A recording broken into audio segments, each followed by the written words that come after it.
बिस्मिल्लाहिर्रहमानिर्रहीम अस्सलाम वालेकुम डियर स्टूडेंट्स। इस वीडियो में मैं आपके साथ डिस्कस करूंगा आपकी 9th क्लास मैथ की जो न्यू बुक है बेटा उसका चैप्टर नंबर 6 और चैप्टर नंबर 6 की जो एक्सरसाइज है 6.2 उसका क्वेश्चन नंबर 1 बेटा हमने करना है। इसके अंदर कंप्लीट सॉल्व क्वेश्चन नंबर 1 के बेटा 3 पार्ट्स हैं, ए बी और सी। और ये बेटा चैप्टर नंबर 6 जो तकूनियात यानी ट्रिग्नोमेट्री का चैप्टर है, इसका जो एक्सरसाइज 6.2 का क्वेश्चन नंबर 1 का ए वाला पार्ट है उसके अंदर बेटा ये एक राइट ट्राइंगल उसने दी हुई है, कायमतुज जाविया मुसल्लस दी हुई है, जिसमें बेटा ये वाला जो एंगल है इसका ये 90 डिग्री है। ये कितना होता है 90 डिग्री। ये हमेशा याद रखिएगा, जो एंगल इस तरह बने बेटा वो भी 90 होता है। अगर एंगल बेटा आपका इस तरह बन रहा है फिर भी 90 है। यानी जब दो लाइन एक दूसरे के परपेंडिकुलर हो तो उनके दरमियान में जो एंगल बनता है वो कितना होता है बेटा, हमेशा याद रखना है 90 डिग्री होता है। तो ये एक एंगल 90 डिग्री दिया हुआ है। उसके बाद एक एंगल ये है, ये थीटा है। थीटा बेटा इस तरह से हम करते हैं, ये इस तरह इसकी लाइन होती है। और ये एंगल जो है ये फाई है। फाई को हम इस तरह जीरो बना के उसके अंदर लाइन डालनी है ऊपर से नीचे। ये लेफ्ट से राइट करेंगे तो थीटा और ऊपर से नीचे करेंगे तो इसको क्या बोलते हैं, फाई बोलते हैं। तो ये बेटा आपके पास जो है ये दो एंगल है, एक थीटा है और एक फाई है। अब बेटा वो कहता क्या है कि आपने क्या करना है, जो है इस राइट ट्राइंगल को बेटा सॉल्व करना है और इनकी वैल्यू फाइंड करनी है। Sine theta, cos theta, tan theta, secant theta, cosecant theta, cot theta, tan phi, cos phi, secant phi और कोसेकेंड फाई, इन सब की वैल्यू बेटा आपने इस ट्राइंगल से निकालनी है। तो बेटा इसको अब हम सॉल्व करने से पहले कुछ चीजें जो है वो देख लेते हैं। ये बात याद रखिएगा, जो राइट ट्राइंगल बेटा आपके पास होती है ना, जैसे ये है, मैं इसको दोबारा बना देता हूँ। ये जो हमारे पास राइट ट्राइंगल है बेटा, जिसका ये एंगल कितने का है 90 डिग्री का है। अब बेटा इस एंगल के जो है अगर हम इसके हिसाब से देखें, जिसको हम ये जो क्या कह रहे हैं ये थीटा का हुआ है ये वाला, इसके हिसाब से बेटा जो है ये जो है आपके पास इसके सामने जो साइड होगी ना ये वाली, इसको हम बोलते हैं बेटा जो है परपेंडिकुलर। क्या बोलते हैं, परपेंडिकुलर। और इसके जो नीचे साथ वैल्यू होगी वो क्या होगा, वो बेस होगा। ये आपने याद रखना है। और जो टेढ़ी साइड होती है बेटा वो हमेशा हाइपोटेन्यूज होता है। यानी हाइपोटेन्यूज को उर्दू में बेटा कहते हैं वितर। ये वितर है, ये कायदा है और ये अमूद है। और हमेशा याद रखिएगा कि हम जो है बेटा अमूद को इंग्लिश में परपेंडिकुलर, कायदा को इंग्लिश में बेस और वितर को इंग्लिश में हाइपोटेन्यूज कहते हैं। तो अगर एंगल ये है इसके हिसाब से बेटा इसके सामने परपेंडिकुलर है और इसके साथ नीचे क्या है, बेस है। और जो टेढ़ी साइड होगी वो हमेशा क्या होगा बेटा, आपका हाइपोटेन्यूज होगा। और अगर बेटा हम इसी ट्राइंगल को दोबारा से बनाए, राइट ट्राइंगल को, तो अब बेटा ये टेढ़ी साइड जो है ये तो हाइपोटेन्यूज ही रहना है। लेकिन अब अगर हम इस एंगल फाई के हिसाब से देखें तो इसके सामने ये जो है ये परपेंडिकुलर है और ये क्या है, ये बेस है। यानी परपेंडिकुलर और बेस जो है वो इस एंगल के हिसाब से और होगा, इस एंगल के हिसाब से और होगा। जो एंगल हम बेटा यूज करेंगे ना, जिसकी वैल्यू फाइंड करेंगे जिस एंगल को लेके, उसके सामने जो साइड होगी उसको हम परपेंडिकुलर रखेंगे और उसके साथ वाले को बेस। और टेढ़ी साइड बेटा जो होगी तिरछी इस तरह, जो आपकी जो है ढलवान की तरह साइड होगी बेटा, वो हमेशा जो है हाइपोटेन्यूज यानी के वितर होगा। यहां तक क्लियर होगी बात। अब बेटा कुछ फार्मूले हैं जो आपने याद रखने हैं। उसके लिए बेटा जो साइन होता है ना, इसका फार्मूला हमेशा याद रखना। साइन का फार्मूला होता है आपके पास परपेंडिकुलर ओवर हाइपोटेन्यूज यानी के अमूद बटा वितर। उसके बाद cos थीटा का जो फार्मूला है, एंगल नहीं मैंने अभी साथ लगाया, cos सिर्फ लिखा है, साइन लिखा है। cos का जो फार्मूला है वो बेटा बेस ओवर हाइपोटेन्यूज होता है यानी के कायदा बटा जो है वो वितर। और उसके बाद जो tan थीटा है बेटा, या tan जो है, सॉरी थीटा नहीं अभी लिख रहे, इसका फार्मूला होता है हमारे पास परपेंडिकुलर ओवर बेस। ये बेटा तीन आपके ट्रिग्नोमेट्री के ये तीन फंक्शन है, तीन और हैं। उसके बेटा बाद जो है एक सीकेंट है, एक को सीकेंट है और एक जो है वो कॉट होता है। तो इनकी बेटा वैल्यू उल्ट होती है। सीकेंट की जो है उल्ट होती है कॉस के, यानी हाइपोटेन्यूज का ऊपर चला जाएगा और बेस नीचे आ जाएगा। उसके बाद जो कोसिकेंट है वो साइन का उल्टा है, हाइपोटेन्यूज ऊपर चला जाएगा और परपेंडिकुलर नीचे आ जाएगा इसका। और कार्ड जो है वो बेटा tan का उल्टा है, इसमें बेस ऊपर होता है और परपेंडिकुलर नीचे होता है। तो ये बेटा आपके 6 फार्मूले हैं जो है साइन कॉस tan फाइंड करने के, या सीकेंट कोसिकेंट और कार्ड फाइंड करने के। साइन और कोसिकेंट एक दूसरे के रेसिप्रोकल हैं, उल्टे हैं। सीकेंट और काज एक दूसरे के रेसिप्रोकल हैं और tan और काट एक दूसरे के रेसिप्रोकल यानी के उल्टे हैं। तो ये बेटा आपने फार्मूले जब तक नहीं करने तब तक आपको समझ नहीं आएगी। और इससे पहले जो मैंने आपको बताया था एंगल के हिसाब से परपेंडिकुलर और बेस रखने हैं। जो हाइपोटेन्यूज है, जो वितर है, वो तो बेटा हमेशा टेढ़ी जो लाइन होगी वही होगी। तो इस वाले में बेटा ये जो 5 है ना, ये किसकी वैल्यू है? ये हाइपोटेन्यूज की वैल्यू है। ये तो हमेशा सेम रहनी है। ये जो 5 है ये किसकी वैल्यू है? हाइपोटेन्यूज की है। तो अब हम इनको 1 बाय 1 जो है वो सॉल्व करते हैं। इनमें से बेटा जो है जब इसको ये थीटा को लेंगे तब आपके पास जो है परपेंडिकुलर ये होगा और बेस ये होगा। लेकिन जब इसके हिसाब से फाई के हिसाब से इसको सॉल्व करेंगे तब परपेंडिकुलर ये होगा और बेस ये होगा। अभी हम बेटा जो है वो वैल्यू ये वाली लिखते हैं। सबसे पहला वाला जो है वो क्या है? Sine of theta. कहते हैं इसकी वैल्यू फाइंड करनी है साइन थीटा की। तो बड़ा सिंपल है बेटा, साइन थीटा किसके इक्वल है? साइन की वैल्यू है परपेंडिकुलर ओवर हाइपोटेन्यूज। ये इसका फार्मूला है, ये आपने लिख लेना है, परपेंडिकुलर ओवर हाइपोटेन्यूज। तो ये बेटा आपके पास जो है इसमें परपेंडिकुलर, अब एंगल हमने ये थीटा के हिसाब से देखना है। तो ये परपेंडिकुलर की जगह 4 है और बेस की जगह 3 है। तो इसका आंसर क्या आ जाएगा? परपेंडिकुलर की जगह 4 और बेस की जगह 3, यानी जो साइन थीटा था उसका आंसर क्या आ गया बेटा? 4/3 आ गया। ये फर्स्ट वाला पार्ट हमारा कंप्लीट हो गया। अब सेकंड वाला करते हैं। उसमें क्या था? cos of theta. अब बेटा फिर cos ऑफ थीटा का फार्मूला आपने लगाना है। क्या है cos थीटा का फार्मूला? cos थीटा का फार्मूला बेटा b/h है। cos का फार्मूला यही रहना है, बेस ओवर हाइपोटेन्यूज। तो अब बेस की वैल्यू बेटा थीटा वाले केस में क्या है? थीटा ये है, इसके सामने परपेंडिकुलर, इसके साथ ये वाला बेस। तो अब बेस 3 है और हाइपोटेन्यूज कितने? 5 है। बेस कितना है बेटा आपके पास? 3 और हाइपोटेन्यूज कितने? 5। इस वाले में बेटा परपेंडिकुलर जो है वो कितना था हमारे पास?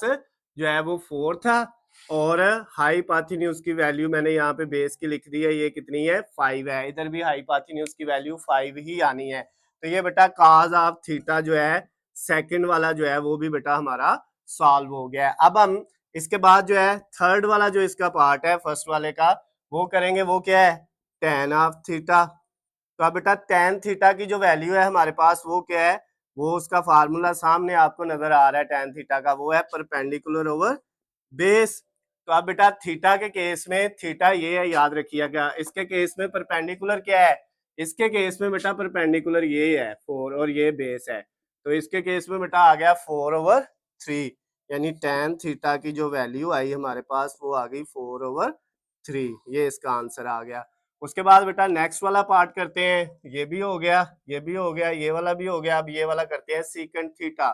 तो अब बेटा सीकेंट जो थीटा है वो किसके इक्वल होगा? सीकेंट का फार्मूला था hypotenuse over base, hypotenuse over base. तो अब बेटा secant theta is equal to hypotenuse की वैल्यू क्या है? थीटा है। अभी थीटा भी यही वाला एंगल चल रहा है। 5 हाइपोटेन्यूज है और बेस कितना है बेटा? वो हमारे पास 3 है। तो ये 5/3 आ गया। उसके बाद ये आपका नेक्स्ट वाला हो गया पार्ट। उसके बाद अगला जो है बेटा कोसेकेंट थीटा, अभी भी थीटा है, यहाँ तक थीटा है, फिर नीचे 5 वाले हैं। तो कोसेकेंट थीटा को अब बेटा हमने फाइंड करना है। कोसेकेंट थीटा का क्या फार्मूला था कोसेकेंट का? वो था hypotenuse over perpendicular, hypotenuse over perpendicular. तो बेटा थीटा के केस में हाइपोटेन्यूज जो है वो कितना है? वो हमारे पास 5 है और परपेंडिकुलर कितना है बेटा? वो हमारे पास 4 है। तो ये इसका आंसर भी आ गया है। नेक्स्ट वाला बेटा हमारे पास कोसेकेंट थीटा के बाद जो है वो है कॉट थीटा। तो कॉट थीटा जो है बेटा, कॉट का फार्मूला क्या था? Base over perpendicular. अब कॉट ऑफ थीटा, और बेटा थीटा के केस में बेस क्या है? अभी हम थीटा के केस में ये दोनों लिखे हुए हैं, बेस है 3 और परपेंडिकुलर कितना है बेटा? वो है 4। तो ये cos थीटा का आंसर भी हमारे पास फाइंड हो गया है। अब बेटा cot थीटा का सॉरी हो गया, cot थीटा के बाद है tan phi, cosecant phi, secant phi और cos फाई। अब हमने इस एंगल को छोड़ देना है थीटा वाले को। अब इसके हिसाब से बेटा हमने देखना है, इसके हिसाब से अगर देखें तो इसके सामने ये परपेंडिकुलर है और ये जो है ये क्या है, बेस है। हाइपोटेन्यूज तो वही रहना है सेम, ये मैं आपको पहले शुरू में बता चुका हूं। तो अब बेटा इसकी वैल्यू अगर फाइंड करनी है हमने, तो सबसे पहले हम tan फाई की वैल्यू फाइंड करते हैं। tan फाई, बेटा फार्मूला क्या है tan का, वो है परपेंडिकुलर ओवर बेस, फार्मूला वही रहना है, ठीक है। लेकिन अब वैल्यू बेटा फाई इस एंगल के हिसाब से परपेंडिकुलर और है और बेस और है। अब बेटा आपके पास जो tan फाई है इसका आंसर क्या आ जाएगा, परपेंडिकुलर कितना है इसका 3 और बेस कितना है बेटा 4, ये अब आंसर आया है। थीटा के हिसाब से जब हमने tan थीटा निकाला था तो वो बेटा 4/3 आया था, लेकिन फाई के हिसाब से इसका आंसर क्या आया है, चेंज आया है। tan फाई के बाद बेटा हमने क्या फाइंड करना है, कोसेकेंट फाई। तो अब हम लिखेंगे कोसेकेंट का फार्मूला। अब एंगल यहाँ पे साथ इसके क्या आएगा, ये आगे एंगल होता है, ये फाई एंगल आ गया। और बेटा कोसेकेंट का फार्मूला था हमारे पास हाइपोटेन्यूज ओवर परपेंडिकुलर, तो ये बेटा इसका फार्मूला है हाइपोटेन्यूज ओवर परपेंडिकुलर। अब बेटा हाइपोटेन्यूज की वैल्यू फाई के हिसाब से क्या है, ये मैंने इसीलिए यहाँ पे लिख दी है, वो बेटा 5 ही है और परपेंडिकुलर की वैल्यू क्या है 3 है। तो ये इसका आंसर जो है कोसेकेंट फाई का आंसर कितना आ गया 5/3। उसके बाद बेटा कोसेकेंट के बाद सीकेंट है और कॉस है, सेकंड फाई, सेकंड फाई। अब सीकेंट के साथ एंगल है बेटा फाई, सीकेंट का फार्मूला हमारे पास है हाइपोटेन्यूज ओवर बेस, ये आपने याद कर लेने हैं। अब बेटा फाई के हिसाब से जो है ना, इसके हिसाब से हाइपोटेन्यूज 5 है और बेस कितना है 4 है, तो ये 5/4 आ गया। ये बेटा सीकेंट फाई का आंसर भी आ गया।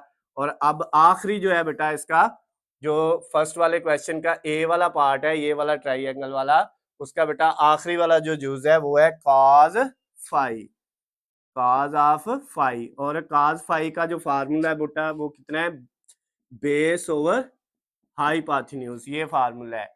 तो अब बेटा यहाँ पे आपके पास फाई के एंगल के अंदर ये जो फाई है इसमें बेटा आपके पास बेस कितना है, वो है 4 और हाइपोटेन्यूज वो तो बेटा कितना है, वो हमेशा 5 ही है, दोनों केसेस में, थीटा में भी और फाई के केस में भी। तो ये बेटा आपका जो क्वेश्चन नंबर 1 था उसका फर्स्ट वाला ए वाला पार्ट जो है वो क्या हो गया है, कंप्लीट हो गया है। इसको बेटा आपने नोट कर लेना है और फिर हम इसके बाद इसका सेकंड वाला जो है वो बी वाला पार्ट करेंगे क्वेश्चन नंबर 1 का। जी बेटा अब हम इसका जो है फर्स्ट वाले क्वेश्चन का बी वाला पार्ट करेंगे। बी वाले पार्ट में बेटा ये वाली हमें एक जो है राइट एंगल दी हुई है, एक कायमतुल जाविया मसलस दी हुई है, जिसमें बेटा हमारे पास उसने ये 90 है, ये थीटा है, ये फाई है, इधर 17 है, नीचे 15 है और इधर 8 वैल्यू दी हुई है। और फाइंड सारा कुछ वही करना है, ये सेम चीजें हैं। मैंने इसको रेज इसीलिए नहीं किया ताकि बेटा हम जो है इसी के अंदर जो है वो सिर्फ इसके मुताबिक आप वैल्यू लिख सकें। साइन का फार्मूला, कास का, टेन का, सीकेंट का, कोसेकेंट का और काट का मैंने पहले जो लिखे हुए हैं सेम टू सेम इसमें भी वही यूज होने हैं। अब बेटा अगर हम ये देखें थीटा के हिसाब से, थीटा के हिसाब से बेटा पहले नंबर पे तो हमें ये पता होना चाहिए कि इसमें बेटा ये राइट एंगल है तो इसके सामने ये जो रहना टेढ़ी साइड है ये तो हमारा हाइपोटेन्यूज है, यानी ये तो सेम रहना है। हाइपोटेन्यूज जिसको हम वितर कहते हैं, ये हमारी वैल्यू क्या रहनी है, वितर की सेम रहनी है। अब बेटा जो उर्दू मीडियम है वो भी एच लिख ले, वितर लिखने की जरूरत नहीं है, ज्यादा बेस्ट हो जाएगा। सिंबल यूज कर लेंगे तो आपको पूरे नंबर मिलेंगे, कोई इशू नहीं होगा।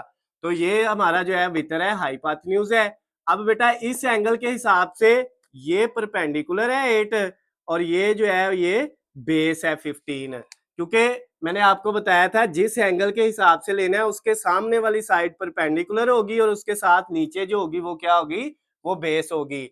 और जो आपकी टेढ़ी साइड है वो हमेशा क्या होनी है बेटा, जो स्लोप की तरह, ढलवान की तरह, वो हमेशा हाइपोटेन्यूज होना है, वो चेंज नहीं होना।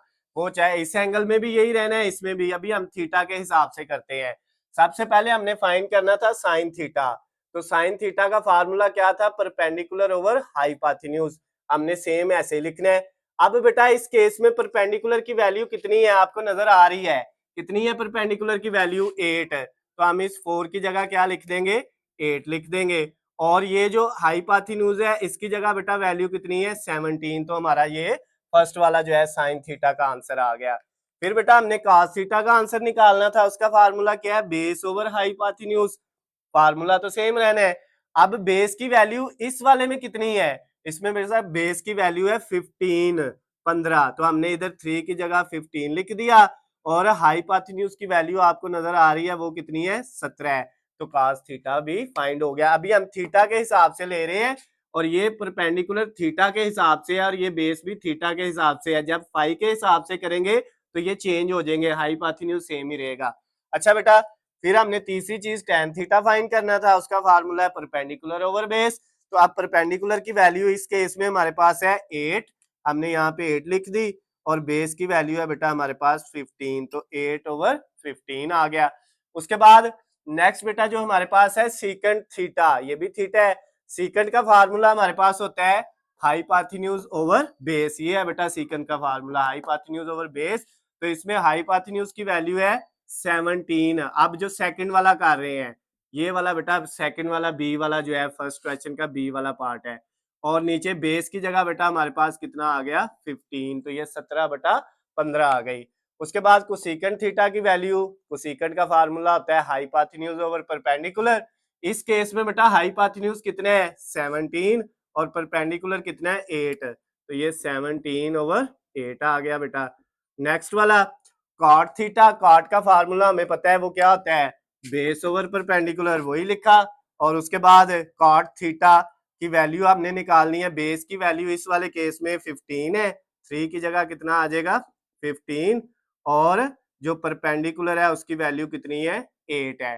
तो ये बेटा आपके पास थीटा वाले हो गए। उसके बाद अब हमने कौन से करने हैं, ये वाले फाई वाले, यहाँ तक ये हो गए हैं, ये काज सारे थीटा वाले हो गए हैं। अब tan phi, cosecant phi, secant phi और cos फाई, ये फाई वाले करने हैं। तो अब बेटा ये परपेंडिकुलर जो है और बेस चेंज हो जाएगा, हाइपोटेन्यूज वही रहेगा। अब फाई के हिसाब से बेटा जो है वो इसके सामने जो है वो आ रहा है ये 15, ये परपेंडिकुलर है, और इसके साथ ये वाला जो है ये क्या है, बेस है। क्लियर होगी बात। अब बेटा tan फाई, tan का फार्मूला वही रहना है जो पहले था, परपेंडिकुलर ओवर बेस। अब इस केस में बेटा फाई के केस में हमने एंगल फाई लिया, तो फाई के हिसाब से परपेंडिकुलर 15 है और बेस कितना है, 8 है। तो ये बेटा परपेंडिकुलर की जगह क्या आ गया, 15, और बेस की जगह क्या आ गया, 8 आ गया। ओके हो गया। उसके बाद कोसेकेंट फाई, कोसेकेंट फाई जो है बेटा इसका फार्मूला कोसेकेंट का वही है, हाइपोटेन्यूज ओवर परपेंडिकुलर, ये वाला। और इस वाले केस में, फाई वाले केस में परपेंडिकुलर हाइपोटेन्यूज कितना है, 17, और परपेंडिकुलर कितना है, 15। तो ये बेटा आपके पास हाइपोटेन्यूज की जगह 17 और परपेंडिकुलर की जगह कितना आ गया, 15 आ गया। उसके बाद सेकंड फाई सेम उसी तरह से, हाइपोटेन्यूज ओवर बेस, इसका फार्मूला वही रहना है। हाइपोटेन्यूज की वैल्यू अब 17 है, और बेस की वैल्यू बेटा अब कितनी है, हमारे पास बेस की वैल्यू जो है वो इस वाले केस में 8 है। और आखिरी जो है cos phi, cos phi find करने के लिए बेटा हमने देखा हमारे पास जो है बेस ओवर हाइपोटेन्यूज, बेस की वैल्यू इस केस में है 8, और हाइपोटेन्यूज की वैल्यू इस केस में है 17। तो ये बेटा आपके पास क्वेश्चन नंबर 1 का बी वाला पार्ट भी कंप्लीट हो गया है। अब बेटा इसका सी वाला पार्ट जब आपने करना है तो सिर्फ चेंज क्या होना है, ये वाली जो हमारे पास ट्राइएंगल है सिर्फ ये चेंज होनी है। ट्राइएंगल इसी तरह दी हुई है यहाँ पे बेटा बुक के अंदर, और थीटा भी उधर ही है, फाई भी उधर है, 90 भी उधर है, बस वैल्यू चेंज की हुई है। यहाँ पे बेटा ये इसकी जगह आ गया हुआ है 13, ये जो है ये बेटा हाइपोटेन्यूज, ये तो सेम ही रहता है, मैंने आपको बताया स्लोप जो होती है ये वाली ढलवान वाली लाइन, ये हाइपोटेन्यूज ही होता है। और उसके बाद बेटा जो यहाँ पे 15 की जगह 12 आ गया है, और ये जो 8 है इसकी जगह क्या आ गया, थर्ड वाले केस में सी वाले में वो 5 आ गया है। तो ये बेटा आपके पास अब सी वाली फिगर है, और इसके लिए भी आपने यही सारी चीजें फाइंड करनी है, तो इसलिए इनको अरेज करने की जरूरत नहीं है। अब बेटा उसने इस वाले केस में भी थीटा इधर ही लिखा है, फाई इधर ही लिखा है, तो बड़ा सिंपल है। अब अगर हम थीटा के हिसाब से करेंगे तो थीटा के हिसाब से ये सामने इसके परपेंडिकुलर है और ये इसके साथ नीचे ये क्या है, बेस है। तो अभी बेटा हमारे पास परपेंडिकुलर 5 है, बेस 12 है और हाइपोटेन्यूज इसमें 13 है। तो अब ये सारे फार्मूले उसी तरह रहने हैं। अब जैसे ये परपेंडिकुलर की जगह क्या आ गया बेटा, परपेंडिकुलर ओवर हाइपोटेन्यूज है, तो परपेंडिकुलर की जगह हमारे पास कितना आ गया, यहाँ पे अब 5 आ गया और हाइपोटेन्यूज की जगह क्या आ गया, 13 आ गया। फिर हमने इस वाले में बेटा फार्मूला सेम लगाना है और बेस की जगह अब हमारे पास कितना आया है, 12 आया है, तो ये 15 की जगह बेटा 12 हो जाएगा और हाइपोटेन्यूज की जगह 17 की बजाय 13 आ जाएगा। इसी तरह ये वाला tan theta perpendicular over base, perpendicular की वैल्यू बेटा हमारे पास अब कितनी है, अब परपेंडिकुलर की वैल्यू है 5 और बेस की वैल्यू अब है बेटा 12, तो यहाँ पे 12 आ गया। इसी तरह हाइपोटेन्यूज की वैल्यू अब 17 नहीं है, अब इस केस में बेटा हाइपोटेन्यूज की वैल्यू कितनी है, 13 और नीचे जो बेस है उसकी वैल्यू बेटा अब हमारे पास कितनी है, 12, तो ये 13/12 आ जाएगा। उसके बाद इस वाले केस में ये भी अभी थीटा ही चल रहा है, तो हाइपोटेन्यूज की वैल्यू 13, ये 17 की जगह हम क्या लगा लेंगे बेटा, 13, 13 और परपेंडिकुलर की जगह हमारे पास क्या वैल्यू है, 5 है। उसके बाद कॉट थीटा, इसमें बेस की वैल्यू बेटा हमारे पास कितनी है, जो है वो 12 है, 15 की जगह 12 आ गया और 8 की जगह परपेंडिकुलर जो है वो कितने है, 5 है, तो ये इसका आंसर आ गया। आगे ये वाले जो है ये 5 के हिसाब से हैं, अब इनको हल करना है तो ये परपेंडिकुलर और बेस क्या हो जाएगा, चेंज हो जाएगा। अब 5 के हिसाब से इसके सामने वाला परपेंडिकुलर है और इसके साथ वाला जो है वो क्या है, बेस है। तो अब बेटा इसमें परपेंडिकुलर की जगह ये जो 15 है इसकी जगह क्या आ जाना है, 12 आ जाना है और बेस जो 8 है इसकी जगह बेटा हमारे पास अब क्या आ जाना है, 5 आ जाना है। क्लियर होगी बात। उसके बाद ये कोसेकेंड हाइपोटेन्यूज ओवर परपेंडिकुलर, अब हाइपोटेन्यूज 13 है, 17 की बजाय कितना आ गया, 13 आ गया और जो आपके पास परपेंडिकुलर आ रहा है वो बेटा अब कितने है, वो 12 है। इस वाले में आपका हाइपोटेन्यूज 13 है और परपेंडिकुलर बेस जो है बेटा वो कितना है, वो 5 है। इस वाले में बेस जो है वो 5 है, 5 वाले केस में, और उसके बाद नीचे क्या है, हाइपोटेन्यूज, तो वो कितना है बेटा, वो 13 है। तो ये आपका जो क्वेश्चन नंबर 1 था उसका सी वाला पार्ट जो है बेटा, एक पहले किया इसी तरह उसमें ट्राइंगल दी थी, फिर बी वाला किया और अब ये सी वाला भी हमने कंप्लीट कर लिया है। अगर बेटा क्वेश्चन नंबर 1 जो हमने किया है 6.2 एक्सरसाइज का मुकम्मल सवाल कर लिया, अगर इसमें आपको किसी भी जगह से किसी भी पॉइंट से कोई भी चीज समझ नहीं आई तो नीचे आपको स्क्रीन पे मेरा नंबर नजर आ रहा है, आप मुझे कॉल करके, मैसेज करके या कमेंट्स में मुझसे पूछ सकते हैं। उसके अलावा बेटा अगर आपको किसी भी दूसरे सब्जेक्ट के हलशुदा नोट्स, वीडियो लेक्चर्स चाहिए तो उनका लिंक आपको नीचे वीडियो की डिस्क्रिप्शन में मिल जाएगा, वहां से जाके आप उनकी भी तैयारी कर सकते हैं। वीडियो पसंद आती है तो बेटा इसको ज्यादा से ज्यादा लाइक और शेयर किया करें ताकि दूसरे दोस्तों का भी फायदा हो सके। अल्लाह हाफिज, खुश रहें।